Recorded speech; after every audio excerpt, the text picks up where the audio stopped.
we can go ahead and kick off. I think Mo is trying to get Jason in here. So goal of today is to talk through growth and efficiency through labor arbitrage, a bunch of fancy words to talk about what's going on in the insurance industry as it relates to virtual assistants, what some would call virtual employees. So we'll talk through that. I think the chat is now open. So during this time, feel free to blow up the chat. Oh, there's Jason. Hey, my man. Sorry about that. My bad. Nope. You're good.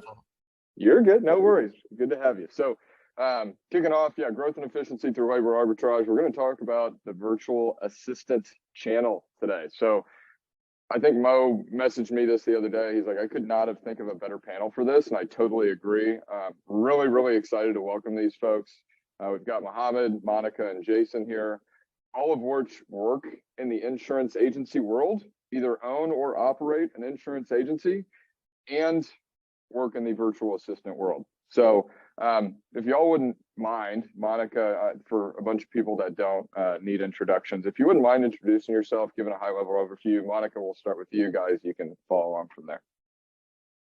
Yeah, my name is Monica Adwani. I've been in the insurance industry now for a little bit over 18 years here in beautiful Massachusetts. I am a managing partner at Capital, which is owned by Troy Thompson with David Carruthers and myself. And we are really excited to be here today to be talking about, we all call them very differently. Jason is VEs, Mohamad is VAs, and I am virtual professionals, but they're all awesome people. So we're just talking about people today, right? So that's it. We just want to share our knowledge and, take everything we've learned through our years on the industry and make it work for others. That's just basically what we're here for. Amen to that.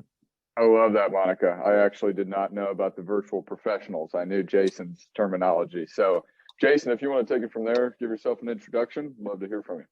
Jason Cass, owner of the Insurance Alliance 3-location agency in Southern Illinois. Also the owner of Agency Intelligence, which is the podcast. And we try to create a movement and try to give content and better the independent insurance agency, the greatest industry God ever created. And because of people like Mohamad and because of Monica and trying to, I love what you said, Monica. Today, we're not talking about VEs, VPs, VAs. We're talking about people. I'm proud to jump into that after doing it since 2014 and running into a lot of friction in the industry. That's just the best way and nicest way to say it. I decided to do it on my own, which is very similar to how Monica around the same time and Mohamad, because the inefficiencies in the business. So thanks for giving us the platform, Tucker. Happy to do it. Last but not least, Mohamad, love to hear from you. Hey guys, my name is Mohamad. Obviously you can see on the screen. Own an insurance agency for the last 20 some odd years. Started the VA company about 2 years ago. Simply what Jason said, it's like, hey, I see a lot of issues that I was running into, and I was like, you know what, I think I could do better. And I think that's with all of us here. Like, hey, I think we could do better. I think we could provide a better option, a better product, a better way to do this. So that's why we all are here. So I appreciate you giving us the platform.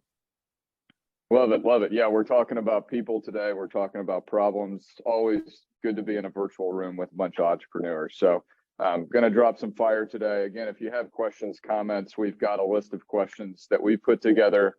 At the end of this, we will leave it open for Q&A. Definitely some awesome brains to pick here. So just getting started, question for all of you, and then we'll dive into some individual questions. As somebody who operates an agency and helps run a VA company, what value can you see from both sides? Since it's like looking at both sides of a mountain, what do you see sitting right there, right in the middle? All right, I'll go first. I love this one. So it's really obvious if you're going to find success with a VP, with a people company, you're going to want to look for somebody. I write this in my blogs when I try to educate. We believe that the educated agency owner will make the best decision every time.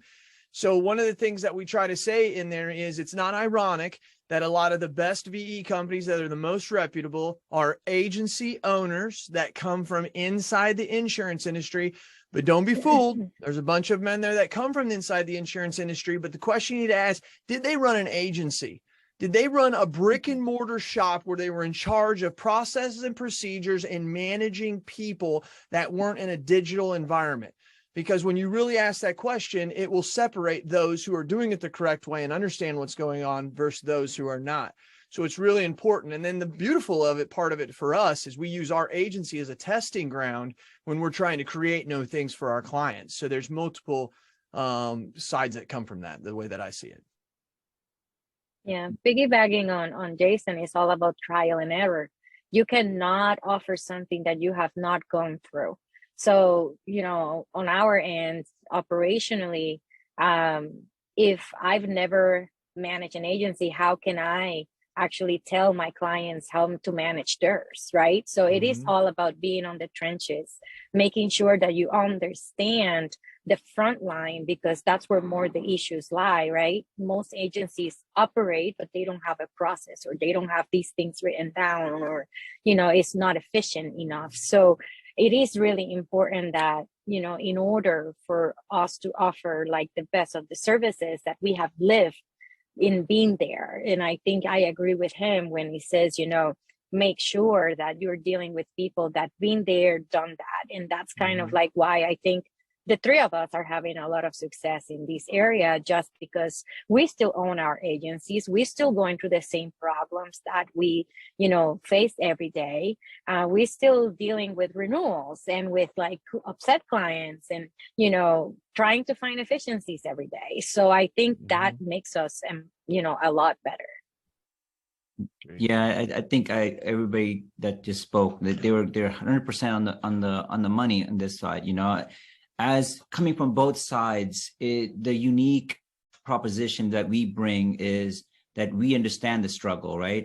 It's like when you go buy a car, whose advice you want to take, a salesperson, or you want to take a mechanic's advice on which car is the best, right? And what issues you may run across, and so on and so forth. So we see that, we see the struggles, we see the problem, we find out our own solution, we test our solution, and then we say, hey, you know what, this worked great, and now let's share it. You know, and I think that's all what us three bring to the table as well. So great point from both of you guys. Great points, everyone. Yeah, it's why I don't take my Audi to a Jiffy Lube, right? And you're taking that to an Audi dealership. It's very important to be industry specific here in insurance. That testing ground, understanding the day-to-day of an insurance agent, the problems that they're going through, and how the agency orchestrates itself is incredibly important. And then to go through that trial and error.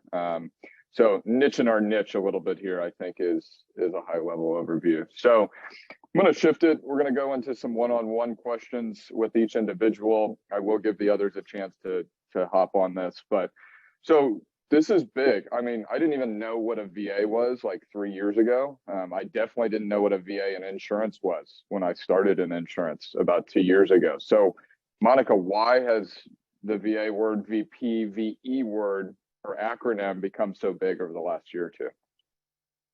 Well, there are a few factors. I've been working with, you know, virtual professionals for about 8 years now, but they just became very popular, I will say maybe 5 years ago, give it a take. Now, with our industry being so regulated, nobody thought it was possible, right? Because everyone needs to have a license in order to process insurance transactions, when the reality is that 80% of the backlog of an insurance agency is not license related and can definitely be handled by other people that can not only perform with excellence, but that can also, you know, perform on a fast rate. So not only they're available, you know, from other countries, but you can find them within the US as well. And I think, you know, when the remote concept came to play, it was like insurance is just so archaic that, oh, somebody's working remote, like, you know, and everybody started exploring the possibility of working remote. I think it all came to flourish, right? So It's slowly we've been adapting into this model, not just with like the virtual professionals, but also with the internal staff that works at the agency.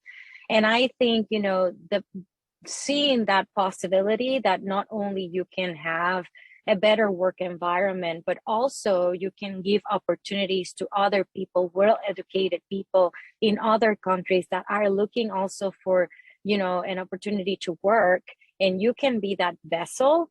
It's also an intriguing one. So I think, from all spectrums, it's just a great opportunity for people and for us as an industry to explore it. So from that end, I think, that's why it became very popular. It's just because it's another way of us generating more work, covering areas, and also, keeping through to certain revenues and profitability that we have to keep in the agencies as well. So it was just a mix of everything at the same time, I will say.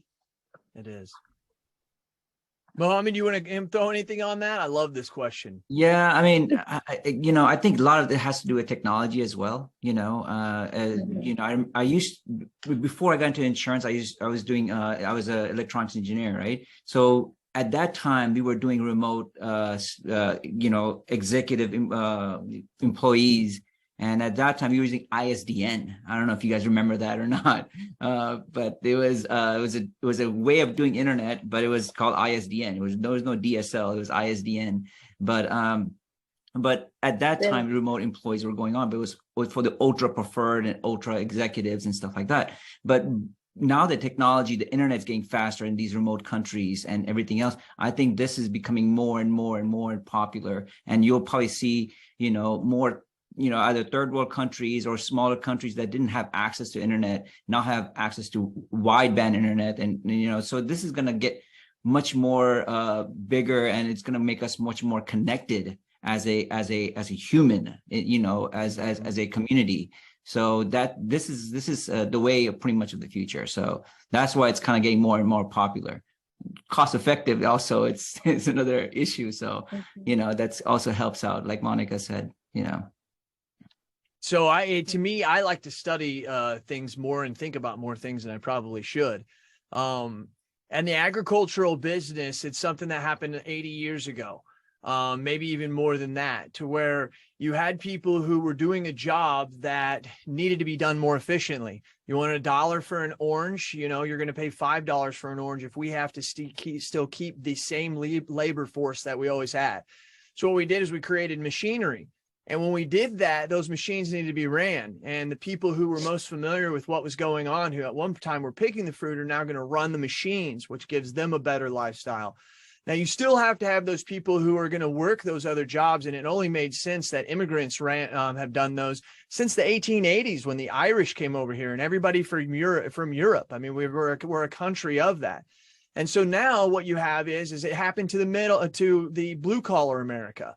When it came to blue collar about 20, 30, 40 years ago, the labor once again started to put a crunch on businesses, and they weren't able to pay people what they were able to do. So instead of bringing the immigrants to the factories, they took the factories to the immigrants. The point is they cut down labor costs and actually ran things a lot more efficient, and actually gave the job to those who were the best at the job.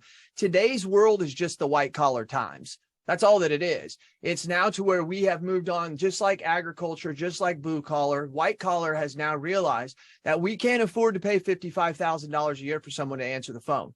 If you want to continue to do that, you can, but other agencies that are running more efficiently, that now have that money to outsell you and outmarket you, are going to take you down. And it's just the way that it is.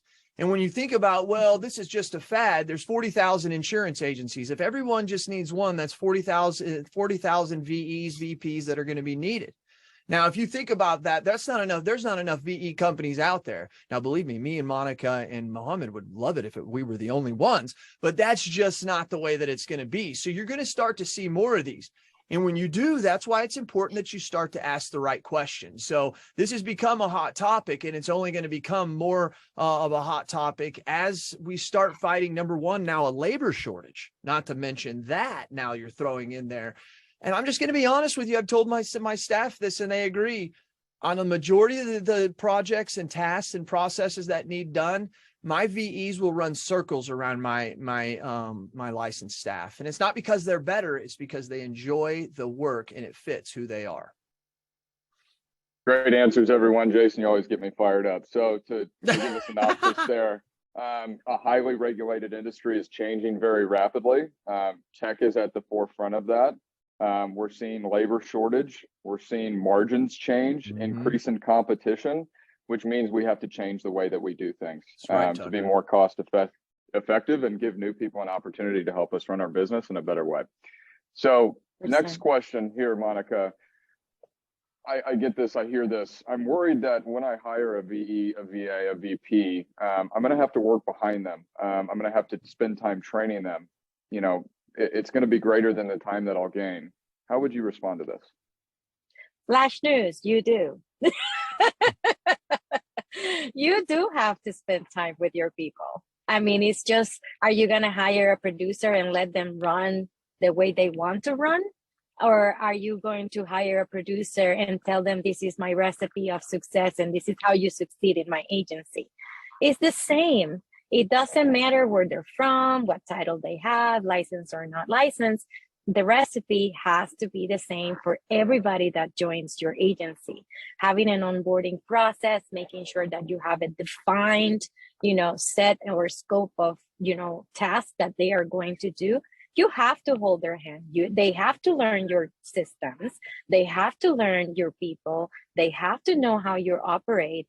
And nobody is going to walk on your door and know exactly what you do unless you spend time explaining it to them. Yes, you have to spend time with your people because it is people. They're no robots. They're no AI, right? So, that's my raw answer to that, because there is a misconception that somebody's going to come into your agency knowing exactly how to run your process or your agency, when that's not the reality of things. They're people. I love a direct answer to a direct question. So at the end of the day, time invested is time gained. And it's why you call them a virtual professional or employee versus an assistant. They're a part of your company, your culture. Jason, Mohamad, any bullets on that as well? No, I think what is the difference? Like Monica said, I mean, you have to train your employee regardless. And the way things are moving, I could hire a producer or a licensed agent in New York. Now when we look for employees, we don't look within our city. That day's over. Now we look for producers and agents all over the US. So what difference does it make if you're training someone in Pakistan, in India, or in Philippines? It does not matter. You have the same technology, same hurdles regardless. So why not use the cost-effective method of hiring in that case? Because they're lazy. They're lazy and they can't even train their own people. And I'm telling you, as an agency owner, I'm weak at it too. Yeah. Come on, let's all look in the mirror here. We're all weak at it. Then you throw in the fact that they're from a different culture. Right. So as an agency owner who's terrible at training, I can at least hire an American, throw them in there and say, hey, can you do this mortgage change? And they know what a mortgage change is. They know what a bank is. They know what a real estate is. They understand the process. You can't do that when someone's coming from Pakistan. You can't do that when someone's coming from India or the Philippines. They have to understand the concept. Like, what is a loan? What does a loan look like? What's the banker? What's the real estate? What's the loan officer in this process? When they ask to do this change, what are they asking? And so that takes a little bit more to understand. The problem with it is, or the thing that they don't realize is once you explain it one time, they're smart just like any other people in America. Let's get back to realizing that people are smart outside of America. And you realize that that's what they have to do. And they don't want to take that time. But actually, if you do it right and you get with the company that trains them correctly, that explains that stuff before they get into the office, understands conceptual education, you're not actually having to deal with that as much. But as Mohamad, as Mohamad and Monica said, you still have to train them. I've never known anybody that I have to hire that just knows how to work QQ Catalyst. Just haven't ever found them, So it's common sense. We got to quit being lazy. Love it. If you didn't think we brought the right panel together for this talk today, then now you know why. So, dude, we're passionate about it. There's a reason why we got in this, Tucker. I didn't get Absolutely. into it because I needed another company. I got into it because the independent agency needs to be knowing the questions to ask, and they need to be educated. There's not enough Mohammeds and not enough Monicas and Troys or Andy Priestmans to be involved in this. Could not agree more. It's why I'm in insurance. It's an industry that is rapidly changing. We're going to see more and more of that over time, and it presents itself an opportunity for anybody who wants to take it forward. So, do you see VAs taking away jobs from full-time employees, from the American workforce? Should I be worried about this? Is this a problem? Monica, what do you think? Can you repeat that again? I'm sorry, Tucker. So do you see virtual assistants, VPs, VEs taking jobs away from full-time employees? What would be a No. W-2 employee in the United States? Should I be worried about this if I'm looking at the labor market in the United States? No, that's the wrong mindset, right? Because they are a complement to you. And I mean, that is the question that we get, usually the hesitation from most of the staff that has not been instructed carefully on what a VA, a VE, or a VP is. You know, right now we have about 10,000 people leaving the agency, you know, every month, every couple months. You know, there is a lot of people retiring, and we should actually be taking advantage of these people that want to work in our industry and developing them so they can help us in the future develop other people in the States that want to become part of the industry. So as I see it as an opportunity for those that are retiring to teach a younger generation what actually insurance is and how do they work, and actually transfer that work ethic and that knowledge. Because right now we're going to hit to a point where we are not going to be able to hire licensed people unless we get very, very creative into going in high schools or colleges or universities to instigate that this industry is amazing and they should be joining our industry. Otherwise, VAs, VPs, you know, VEs are going to be taking over this industry because they are the only ones that are right now interested on working in it. So I see it as a complement and as an opportunity for us in the future. I love it, Monica. And, you know, we got to be comfortable with being uncomfortable. This is an uncomfortable question, but it's the reality of the industry. It's about efficiency and it's about evolving and changing with the times. And that's what we have to do. Jason, It's And about education. It's about Education not plays being a big part. emotionally connected to your people. Okay. There's an emotional connection here. And my staff told me that as we hire VEs, they become less burnout on their work. Have we ever defined what burnout means? Does that mean that they're tired of the industry, or does that mean that they're tired of doing the work that they're doing? Sarah Beard in my office earns a lot of money. And for me to give her a job where her job is the data entry into a management system is almost degrading work for someone like her. It makes her overqualified for the position. It doesn't make her fulfilled when she goes home. But yet when you take that work off of them and you give it to people who are literally good at it and trained from a small age in another country to be able to do that in America, and then you are giving that person a higher level job, you're actually giving them more worth. You're making them feel as if they are actually committing and getting something done on a daily basis. So we may not be taking the work of full-time employees. What we're doing is we're actually giving them back the job that they loved and taking away the burnout that they hate. That's the way that I see it. I couldn't agree more. What Jason said, you know, it's hard to find an agent who is detail oriented, loves to talk to people, loves selling, and, you know, and can make sure he crosses his T's, dots his I's, the whole 9 yards, right? So it's hard to find one sales producer who's good at everything. So why not take that person, find out what they're passionate about, and let them work on that passion, you know, and all the other crap, let somebody else do, you know, find someone who is detail oriented, who loves numbers and just put their head in the paper and just cross the T's and dot the I's, let them do what they want to do, right? So it's not taking away a job. It's basically putting blinders on and saying, I'm going to focus on what I love the most and let someone else focus on what they love the most. A great 100%. example. Go ahead. A great example is as simple as we all know high value producers are awful at following process and are awful at details. Can everybody agree? All right, man. Right? When you put a salesperson into, you have to follow this process, you have to follow this onboarding. These are the things that need to go in the management system. That producer actually fails more than 90% of the time.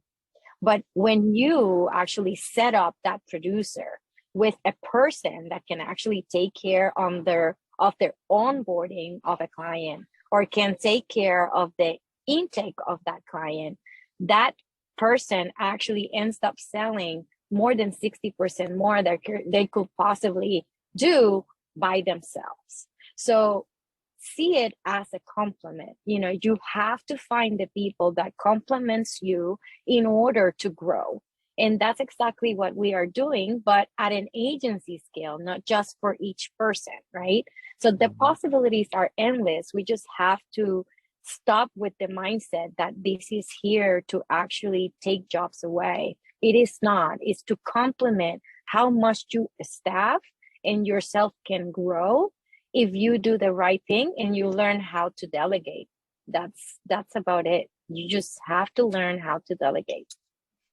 I think, Tucker, you should get a couple of these questions in the chat, because there's one that somebody asked in there. First of all, everybody needs to compliment Tucker on his shirt.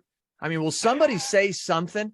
My God, some people think it's beautiful and some people can barely look at the guy. So anyway, one of my sales guys told me I looked like a second grade math teacher today. So, but I'm here to educate. He's not too far off, but you're rocking it, Tucker. Tucker, Thank you. You're rocking it. You're rocking it. Jason. Let me ask you right here. Excuse me if I say your name wrong. And I'll read this out loud so that Monica can hear it as well. One of the things that says, do most agency owners, I think you answered it. I'm sorry, Monica. Do most agency ownership ship laptops to VEs in the States, or you allow them to use your own devices? That's a major question we need to help the answer right there. You need to own the device, because you need to be able to have security on the device. You need to be able to lock the device down if you need to. You need to be able to go back and see what they were doing. You need to know what kind of encryption they have. You need to know what they're using. So this is like a no ifs, ands, buts about it. You spend the money and you pay for that equipment, and then you get the security loaded on it, and then you ship it to them if that's how you're doing it. Please let me know if I'm wrong, Monica or Mohamad, in that. No, 100%. No, that's 100%. That's like it's not the first question. Like, security should be the first question you ask when you're looking at VA companies. Hey, how is my data secure? A rogue VA can destroy your agency, literally, so you have to, but that's excellent point right there. There's no way my VAs are using their own computers that they're playing games on and doing what else at nighttime. No way. So good question. Sorry. Great stuff. The other one from Terry Lee here was, what percentage of the panel's workflow is VA versus traditional employees? Good point. I have 9 licensed and I have 6 VEs, but I also have 3 producers that are write large accounts. So they alone have 3. So I will say 30 to 40% usually is a good number. Because you're complementing your staff. So depending on what is that you're using them for, it could be more VAs than regular employees. True. I've seen 30 to 40% of the regular staff being added as VAs, at least for now. Yeah, within my agency, we run it as an assembly line, right? There's a reason why GM and everybody else does it as assembly. So our VA starts something, our producer does something, and then another VA kind of finishes it off, right? So I always call it a relay race. My whole process is a relay race. You hand off the account, the file to the next person does what they need to do, go to the next person. So, for every one producer, I have at least 2 VAs assigned to them. I love that, Mohamad. I'm so glad you brought up the assembly line. That's exactly what I was going to bring up to sum all this up. It's why every industry, every leader in every industry has become successful, right? We allow people to do things not in silos, but that they're really good at and hand it to the next person or the next technology or the next thing that's really good at that, right? One thing you brought up earlier, Mohamad, as well, is people don't like selling. I think people like selling, but when they're spending 70% of their time doing bullshit that they don't want to do, entering data, doing administrative tasks, the average salesperson today spends about 30% of their time actually selling. The 70% is what they hate. How far can we shift that over? I think is where these virtual folks are going to help us out. Tucker, I've done this like 4 times this year now. I could go do it right now inside of Salesforce. I have these cases, okay? Anything that is done outside of it being a renewal or new business is a case, right? A billing issue, change, all that stuff, right? I can go there at any time and I can look at the last 100 cases that were closed in my office. And every time between 70 and about 85 of those cases were closed by an unlicensed person. Now, there was a licensed person who was involved in the process, who was the one who was communicating with the customer, collecting the information. But at the end of the day, the person who finalized it, the person who did all the things that we wish our licensed staff would do that don't do because they're too busy doing things that they shouldn't be doing and that the VE should be doing, that's all that stuff that's being done. So think about that. If you really go look at your state license laws, there's only like 3 or 4 things that you have to do to be licensed or licensed to have to do: accepting money, binding coverage, discussing coverage, and there's like 1 or 2 else. And some states don't even have that many. So think about how many things are being done in your agency. I've said this before. That's where we have to switch our mindset from licensed to unlicensed task. And Monica's hit on that a couple of times. This is where your value comes, because you really, when you look at how many things are being done that are unlicensed, you realize immediately like, wow, well, maybe I do need more VEs than I do full-time people. So absolutely true. Absolutely true. Wonderful point, Jason. Yeah. And it relates really well to Terry's question right now. What's the first step? For an agency? It sounds like understanding what a VA can do versus what your full-time employee can do. And then you can say, all right, I can use these tasks. I can onboard this many people. This is how much time I'm looking to save or invest in. Getting the structure started is it is also understanding where your needs are inside the agency, right? You got to assess what can be delegated, what doesn't really need to be done internally, and then where is your staff spending most of the time in? Because that's a very, very important question. You can meet with Mohamad, you can meet with Jason, you can meet with me or anyone that owns a VA agency, and the first thing that they're going to ask you is like, what are you thinking on those tasks are going to be? And if you don't have that clear, then you're not ready. So you need to go through that exercise to understand what your need is first.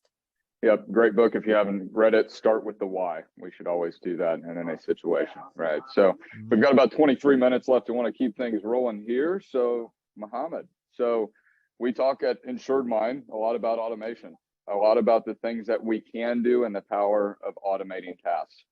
What role does a VA play in between those automations? How can they make them that much more powerful?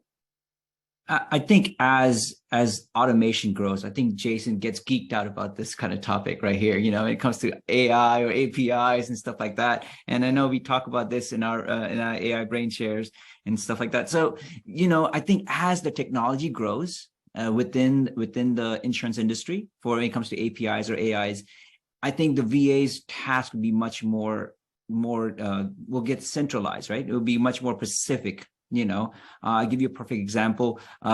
Before, our VAs used to go ahead and go to companies and download all the documents. We use a company called Adapt API, right? And guess what? That's gone now. You know, so now my VAs don't do any of that. My VAs will just go in and go to one centralized folder and grab the documents and attach it where they need to go. So there's lots of things that VAs were doing, and due to automation, due to API, you know, that is changing. You know, where do I see it? I see it becoming more specific. All the intakes form, you know, as chatbots become more popular and much more smarter, I think a lot of that conversation that VAs or intake forms that VAs may be filling out over the phone may be disappearing as well. So I think the VA's job is where it was very broad initially, but now it's going to get smaller and smaller and smaller, so. But there's lots of automation, especially with InsuredMine, that I know I'm a big user of InsuredMine, and there's lots of things I was doing before, that I don't do. I tell my VAs, oh, go click on this button right here and just stop. You're done, and let the automation do the rest. So I think it is still helping, but VAs are still the one that actually hit that button and make it happen. So. I don't think they can happen without it. I don't think automations can happen without VAs. Now, you could have somebody in your office who's really sophisticated at it, but I have to say my staff is some of the best out there. But when they realize, like, okay, after you make a change, you have to go and you have to click this. And then, as he said, it automates through. But hey, once it does get to this stage, when you get the notification, you have to go back in and click this. Automations are not perfect yet. And I don't really know how we could do automations without, because I sit there and I watch what they're doing as far as automations, the VEs, and I'm thinking, oh my gosh, there's no way I would remember to do all that stuff, right? But it's what they like to do. It's what they take pride in. It's what they understand. And they understand that that's their job. And I don't think it could happen without. I really, truly do not. 100%. There's a reason why we still have employees. There's a reason why the independent agency is still a thing, right? We need these people in between the policy, in between the carrier, to give them the service that they need. Quick question for everybody. Maybe everybody can give one answer. What are the top 3 out of 3 most important tasks you would utilize a VA, VP, VE for? Kind of a broad question. Yeah, well, I'll tell you what everybody always asks for, but then I think that they can be utilized in different ways. Everybody always wants them to do quoting. Everybody wants them to know if they can do changes, right? Can they do an auto change? Can they do a mortgage change? Everybody wants to know, can they answer the phone? The answer is yes to all of these questions for almost every one of us, I'm assuming. Okay. We give you a list of 53 tasks that we send that out before we have our meeting. We send it out and we say, here's 53 tasks that our people are doing in an agency. Which one's the most do you like? But normally it's quoting. Usually it's anything that's kind of helping the CSR, policy checking. They always want policy checking. But like, we were doing policy checking, and I don't know about Monica, but I know Mohamad just mentioned it. Like, we had VEs that were saying, I want to check this commercial policy versus this commercial policy. Well, you can actually create robots that do that now, and the VE just listens to what the robot says and then takes action on it. So, I mean, a lot of different things now are being taken care of, but those are some of the ones I get the most. I will say on my end, we do a lot of lead generation. So a lot of revenue linked tasks. It could be the marketing is huge, managing the social media, blogs, newsletters, all that stuff. Then the renewals is a huge one when it comes to like the backlog of the renewals. Like Jason said, the quoting. So renewals, marketing, lead gen, those will be like the top 3 that are on my radar all the time. And phone answering is huge too. Yeah, I would say all of the above, all the things that mentioned, yes, and more, these virtual employees, VAs, VPs, or what you want to call them, but they can do whatever the heck you want them to do. They are smart, they're capable. I mean, a lot of these guys have their bachelors, so they're not, they are very well, trainable. Exactly. So you can make them do almost everything except obviously presenting and what Jason said, whatever the license requires you to do, but besides that, they can do everything. So Tucker, you guys probably have this with InsuredMine because InsuredMine is dynamic, but we have a service at tinsuranceA.com.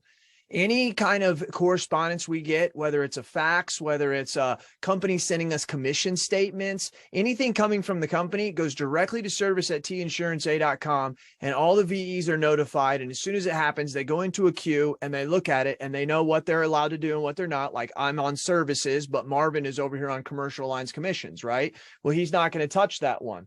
And now he sees commercial lines commissions. And what's even great is if Marvin is too busy doing something, the VE will see it and say, oh, that's commercial lines commissions. And then they'll sign it over to Marvin to do. So these things are all being done as they're coming in. And you know what happens? The VE will come to you and say, hey, this one came in and we don't really know what to do with this one, right? And then you're like, oh crap, didn't think of that. So then you create a process for them, and that only lasts a couple months before everything's come in and you created a process for everything. A lot of times people will get to me and they say, well, as soon as I create all my processes, then I'm going to hire a VE. Actually, you probably should do them together. The VE will actually do them for you and write them out and create them as you do it. It's actually a backwards way of thinking when you think of that. You actually need the VE to then create the process. Don't create the process and then get the VE. And I will say more accurately sometimes than you can probably do it, because you are not on the trenches doing that specific task every day. Mm-hmm. So you can provide the shell, but then all the ins and outs of like, if yes, this and no that, then what happens? That's on them, and they can certainly help to do that. Tucker, one more thing I want to add to that. Hold on, because this is great. Sure, yeah. Our processes do not look like they did whenever we really fired. So we've been doing it since 2014, but we only had one or two. When we started firing up, our processes look completely different, because when they were doing them every day, they would come back to us and say, hey, you know, I'm doing this and this, and I really don't need to do that, right? All of our sales, all of the proposals that we sent out, that we were sending out our own that we had already sent out. And literally May said to me, she's like, Jason, would you let me create a sales proposal and see what it looks like? We use all the sales proposals that they're the ones that created, because they just have a different mindset of how they use Excel and how use Word. They just can do a lot of things that you wouldn't think about. So as I said, they'll help you create the systems and the things that you need to get done.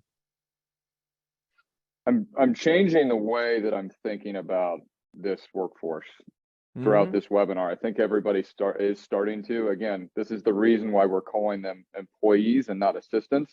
Yeah. If we're willing to invest time, if we're willing to train them, if we're willing to do it with them, build process with them, it's an employee that you've now gained. What the hell's an assistant? They're not assistants, you know, but they are. Mohamad told me, he came to me, he said, Jason, I'm not changing my damn name. I said, okay, Mohamad, that's okay. That's okay. We love Mohamad anyway. Yeah, we do. Well, see, I think his website just got up. He started before me, so he has the best excuse, right? It was already that. You can't change the brand after it's there. So here's a controversial one, since we've got 3 different companies here. Which VA company should I work with? How do I know who to work with? I think it goes back to your agency. You really need to start doing some soul searching and as what is important to me, right? I have a lot of companies that came and asked me, hey, agencies that came and asked me, hey, do you have Spanish speaking, VAs? Yeah, but they're not in Mexico. So you may want to find a VA that is in Mexico that's proficient in Spanish, right? So that may be your need. So you need to figure out what your need is. And then at the same time, interview different VA companies and see what's important for you. You know, it's not which company you should work with. It's the what question you should ask is important, right?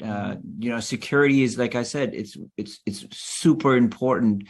A rogue VA can really destroy you. You know, I think it's crazy for an insurance agent just to go on some website and it's like Craigslist for VAs, and you find some Joe Schmo you have no control over, no connection with, you don't know him from Steve down the street, and you're gonna give him access to your management system. I think that's like the most riskiest thing you can do. So I think security is one question. You know, those are the right question you need to ask, then figure out which company you should work with, you know.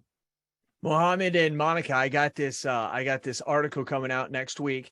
And what it is basically every question that you need to ask. I break it down into 3 people, their people, their process, and their protection.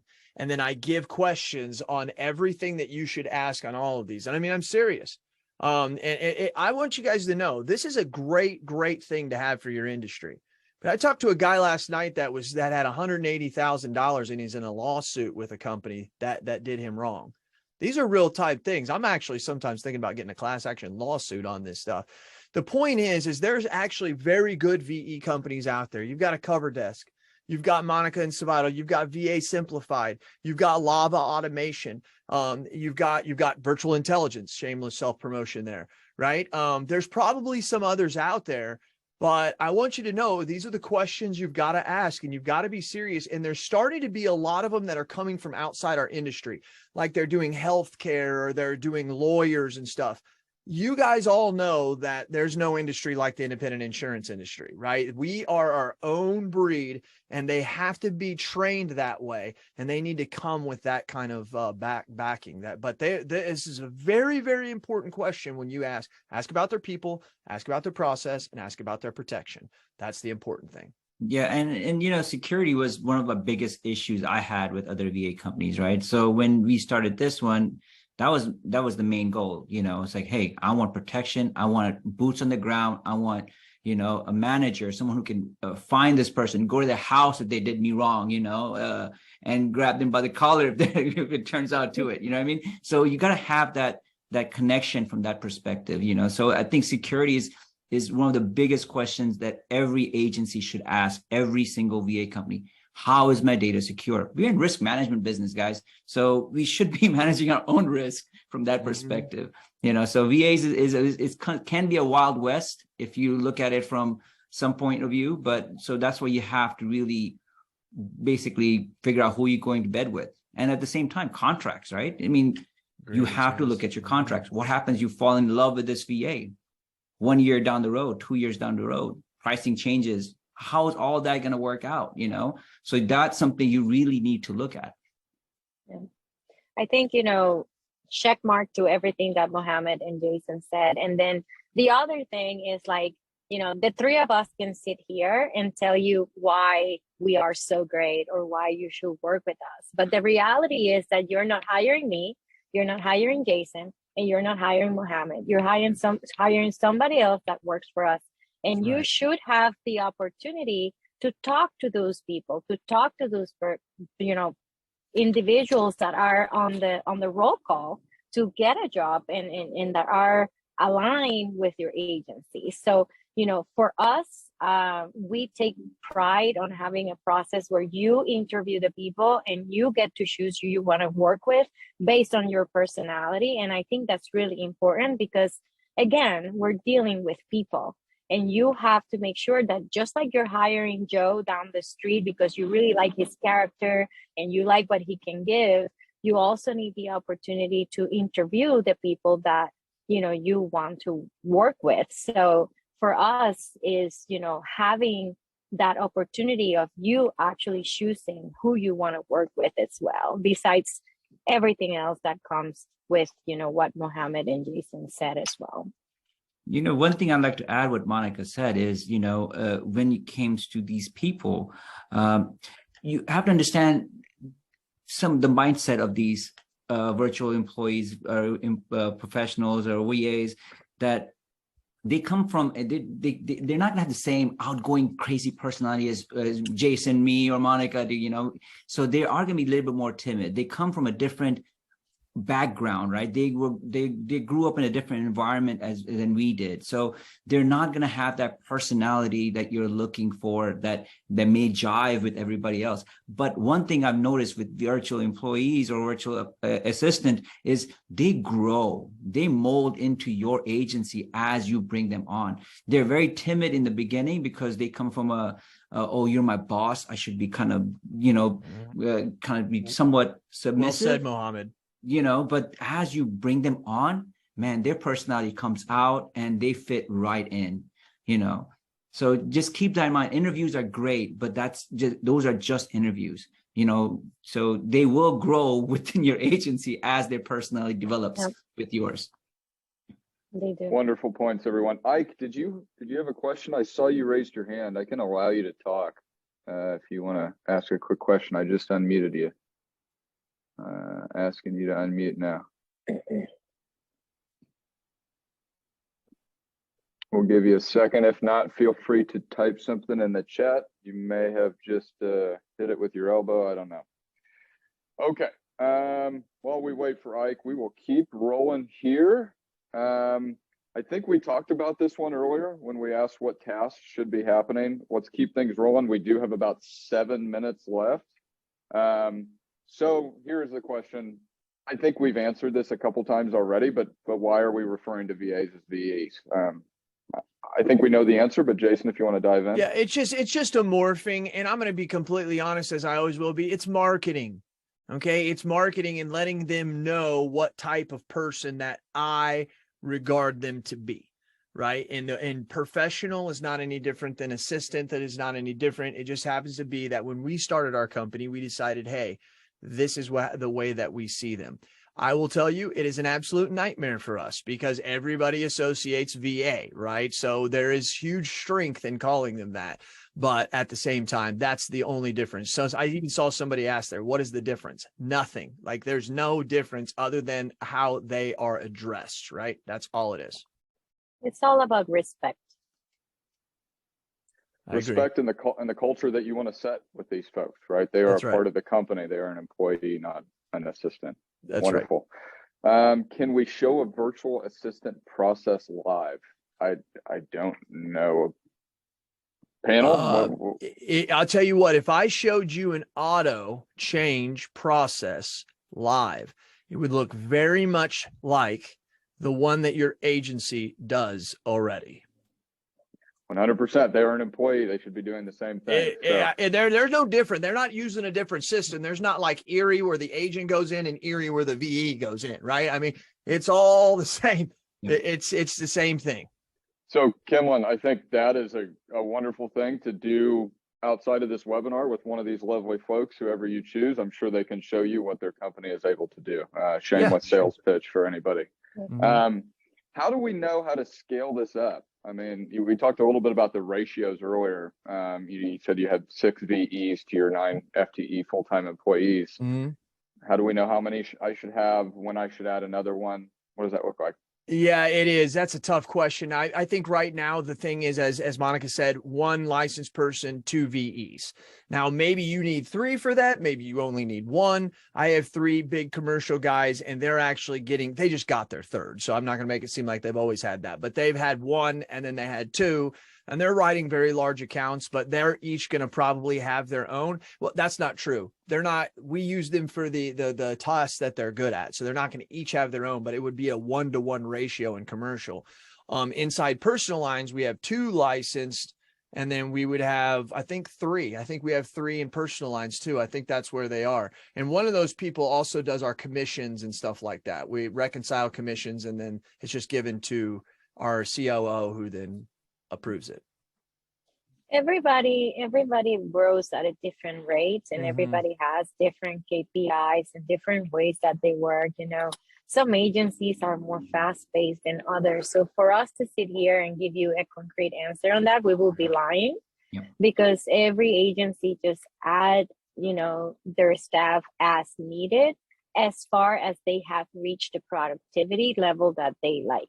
One thing that is important to learn is that we shouldn't be throwing people into problems, right? We need to explore technology. We need to marry it with efficiency. And then we have to make sure that we understand what people do I need in the right place at the right time. And I think that that's a whole beautiful, cycle that comes around once you are operating a little bit more efficiently every day. So it all depends on the agency. Yeah, there's no formula that you can put into a textbook, it sounds like. So, the way that Jason and Mohamad are growing their agency is different than the way that Monica's growing her agency, and the same way that she's going to build her VE, her VP organization, VA organization. So how do I make sure duplicate work isn't being done by a VE and a full-time employee, Jason? And I think you mentioned this a little bit with setting up probably technology and process the right way, but can you unpack that a little bit for us? Yeah, that's just one process. So there would be one process there. And as Mohamad, he said it really best. Whoever's is, if it requires a licensed person, it's going to a licensed person. If it can be done without a licensed person, the thing from through to through, then that's going to be done. Mortgagee changes come in. We only accept them through service at T Insurance A. That goes in. There's no licensed person seeing a mortgage change done. I mean, that's just ridiculous for that to happen. So it just kind of depends, right? But then like when it comes to quoting, the way we teach, it's all comes in through a licensed person, and in quoting, it goes out through a licensed person. Everything done in the middle that doesn't require a license, that's where we're putting them in. So it just kind of depends on what that can be. Commissions, you don't need to be licensed for that. They pretty much do it from almost beginning to end, and then that last 10% is done and okayed to go out to the accountant. So it just kind of depends.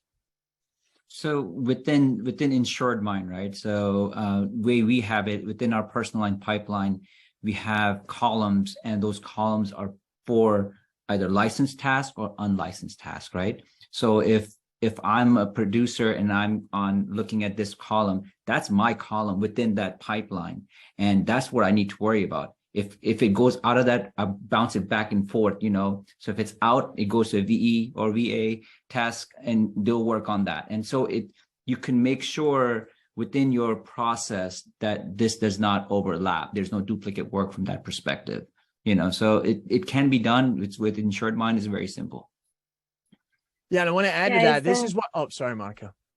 No, I was just gonna say it's the W's, right? Like the what, the when, the who, and just move on. And as far as that's clear with everybody on staff, you will be fine. But again, a defined process is extremely important. This is why a CRM is needed. This is why, as my buddy Roush has given me thing, it's not about policy management. It's about managing the services side that's coming with that. And Mohamad, good for you. You said it so well. You don't have to necessarily know exactly where your part is. You just have to know that if the task gets moved into this, what would you call column, it? Column. What do we call it? Yeah, like a column, you know, if it gets moved into there, they know that that's what they have to do. And that is so well said. You can't do that in management systems today. This is why you have to have CRM. This is why it's about the customer life cycle. Okay. This is why it is very, very important to understand that. Wow. My mind is just exploding right now. So much to think about. I think we've unpacked a lot of things. So somebody was asking about contact information. We will send out the webinar recording after this with everybody's contact information. Any final thoughts, Mohamad, Monica? It's not, what I have to say is thank you for having me. InsuredMine is an awesome thing. I got to get out of here. I have another appointment. I'm sorry that I'm actually leading. Okay. So I apologize. Raushin, I love you and I'm sorry to leave early. Thank you, Tucker, for allowing me. Monica, Mohamad, it's always good to see you. Monica, Mohamad, any closing thoughts? No, just, for everybody out there that is thinking about, wanting a BA, a VE, a VP, it's not impossible to, adapt this line of work. But most importantly, you just have to define what is really that you want for the future of your agency. That's the most important thing. So once you define that, then we can certainly help you get there. Mohamad, myself, Jason, whoever is that you are more comfortable with, we will be here to help because that's what we want, everybody to succeed. And I like to add one more, like accent is going to be an issue. There's no way around it. There's no way around it. I mean, if you call travelers, like personal lines travelers, right? Their call centers in the Philippines. I don't know if you guys noticed that or not. If you're a traveler's agent and you call travelers personal line services for any questions or anything, they're in the Philippines. So and their accent is awesome, but accent will become an issue. You deal with that when you call American Express or your Visa, their call center somewhere else. So accent is something you are going to have to get over time, so you have to look within your agency, say, look, is that an issue? If that is, then maybe that's something you will have to get over. So accent is one of the topic that pops up, when I talk to different agents, like, hey, what about the accent? Is it too thick? I was like, well, yeah, they're not from the US, so It is so funny, Mohammed. I always said, where you're talking to me, I have an accent. My first language is not English. I've been here for over 20 years. So if you can talk to me, you can talk to them, right? Like that's always my answer because it's so funny. And we all have accents, you know. Yeah. I'm in Massachusetts. You can tell because I say Boston and it's like with an A. And you can tell Tucker is from Texas. So accents are a beautiful thing. That's kind of like how we kind of like go around that question Yeah, all the time.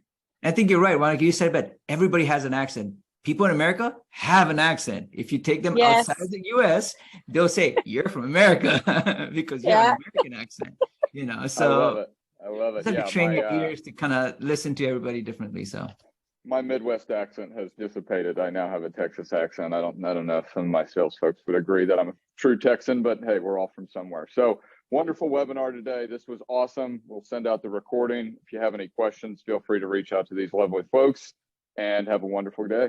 See y'all.